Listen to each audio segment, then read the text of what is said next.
മലപ്പുറം മഞ്ചേരിയിൽ ചായ കുടിക്കാൻ പോയ ഇതര സംസ്ഥാന തൊഴിലാളി പോക്കറ്റിൽ അണലിപ്പാമ്പിനെയും കൊണ്ടുപോയി. പല സൈസ് ഭ്രാന്ത് നമ്മൾ കണ്ടിട്ടുണ്ട്, കേട്ടിട്ടുണ്ട്. ഇതാദ്യമായിട്ടാണ് ഇങ്ങനെ ഒരു ഭ്രാന്ത്. വൈറലാവാൻ നോക്കിയതാണോ? അല്ല, ഈ വാർത്ത വനംവകുപ്പ് ഉദ്യോഗസ്ഥരൊന്നും കണ്ടില്ലയാവോ?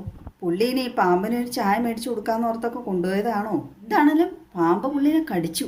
ഇപ്പോൾ മഞ്ചേരി ആശുപത്രിയിൽ ചികിത്സയിലാണ്. ഇയാൾ ഈ പാമ്പിനെ എടുത്ത് കയ്യിൽ പിടിച്ച് പോക്കറ്റിലിട്ടപ്പോഴൊന്നും കടി കിട്ടാത്ത വലിയ അത്ഭുതമാണല്ലോ. മറ്റുള്ളവർക്കും കൂടെ ദോഷകരമാം വിധം ഇതുപോലെ പാമ്പിനെ കൊണ്ടുപോയ ആളെ എന്താണ് ചെയ്യേണ്ടത്? പാമ്പിനെ എടുത്ത് പോക്കറ്റിൽ നിന്ന് നമ്മൾ ഇന്ന് അവരെടുത്ത് കാണിക്കില്ലേ, അതേ ലാഘവത്തോടെ എടുത്ത് കാണിക്കുവാണ്. ആ പാമ്പ് കുതിരയോടി മറ്റുള്ളവരെ കടിച്ചായിരുന്നെങ്കിൽ പാവം പാമ്പ് വെയിലിന്റെ ചൂട് മൂത്തപ്പോൾ പുള്ളിയുടെ തലയ്ക്കും മൂത്തു എന്ന് തോന്നണേ.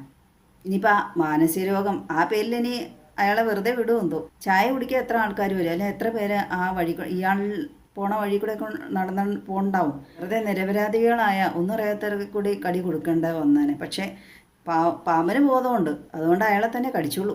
പാമ്പിനെ ഈ പോക്കറ്റിൽ നിന്ന് എടുത്ത് ഇങ്ങനെ ആൾക്കാരെ കാണിച്ചപ്പോൾ കയ്യിൽ നിന്ന് ചാടിപ്പോണ്ട്.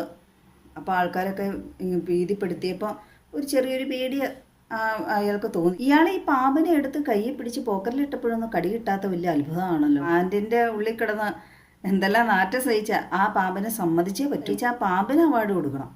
ക്ഷമയുള്ള പാമ്പ് എന്തായാലും.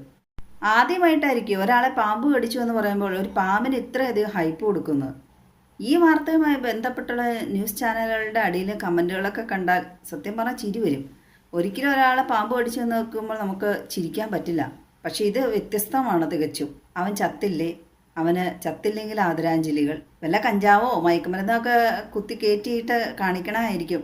താൻ വലിയ ആളാണ്, വലിയ പാമ്പുടുത്തക്കാരനാണ് എന്നൊക്കെ അറിയിക്കണമായിരിക്കും. പക്ഷെ അത് മറ്റുള്ളവർക്ക് ദോഷകരമാം വിധമാണ് ചെയ്തു കൂട്ടുന്നത്. പൊതുസ്ഥലത്താണ് ആ പാമ്പിനെയും കൊണ്ട് പോയിരിക്കുന്നത്. ആ പാമ്പിൻ്റെ ഒക്കെ തുളയ്ക്കാൻ കഴിവുള്ള പാമ്പിൻ്റെ ആയിരുന്നു ഒരു പക്ഷേ തുളച്ച് പോയതിനായിരിക്കും. എന്നാൽ അതിൽ കൂടുതൽ അപകടമായിരുന്നേ. ഇയാളത് കയ്യിലെടുത്തുകൊണ്ട് ഇച്ചിരി അപകടം കുറഞ്ഞിട്ടുണ്ട്. പാമ്പ് എന്തായാലും വൈരാഗ്യം മുഴുവൻ അയാളുടെ തീർത്തിട്ടുണ്ടെന്നാണ്. പല പ്രാവശ്യം അങ്ങോട്ട് കടി കിട്ടിയിട്ടുണ്ട് ആ പുള്ളിക്ക്. ഇതൊക്കെ ഇങ്ങനെയൊക്കെ കാണിച്ചു കൊടുക്കുമ്പോൾ പലർക്കും ഇതൊരു ആവേശമോ പ്രചോദനമൊക്കെ ആയിട്ട് മാറാനിടയില്ലേ. സമൂഹത്തിന് ഇതൊരു തെറ്റായ സന്ദേശമല്ലേ നൽകുന്നത്. ഇയാൾ കാണിച്ചാലേ മറ്റുള്ളവരൊന്നും കാണിക്കരുത്. അകത്ത് പോണ കേസാണ്. ജാമ്യമൊക്കെ കിട്ടിയാൽ കിട്ടിയെന്ന് പറയാം. ഇത്ര വലിയ വാർത്താ പ്രാധാന്യം ഉണ്ടായിട്ട് പോലും പോലീസോ വനവകുപ്പോ ഒന്നും കേസെടുക്കാത്ത അതിലേറെ അത്ഭുതമാണ്. ഇങ്ങനെയുള്ള ആളുകൾ പാമ്പിനേക്കാൾ അപകടകാരികളായിട്ടാണ് എനിക്ക് തോന്നുന്നത്. കാരണം വെല്ലോടത്തൂടെ നടന്ന് സ്വസ്ഥവും സമാധാനമായി പോയിക്കൊണ്ടിരിക്കുന്ന പാമ്പായിരിക്കും.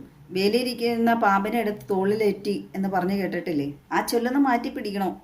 വേലിയിരിക്കുന്ന പാമ്പിനെ എടുത്ത് വയ്യാവലിനെ എടുത്ത് പോക്കറ്റിലിട്ടു.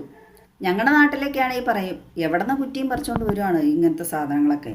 ഇപ്പം പാമ്പ് കടിച്ച് തന്നെ ആളുകൾ മരിക്കണമെന്നില്ല. ഇയാൾ ഇത്തരത്തിൽ പാമ്പിനെയൊക്കെ കൊണ്ടുവന്ന് പൊതുസ്ഥലത്ത് പ്രദർശിപ്പിക്കുമ്പോൾ വല്ല ഹാർട്ട് അറ്റാക്കുള്ള ആൾക്കാരാണെങ്കിൽ പേടിച്ച് തന്നെ പേടിച്ച് തന്നെ പെട്ടെന്ന് മരണം വല്ലതും സംഭവിച്ചായിരുന്നെങ്കിലും.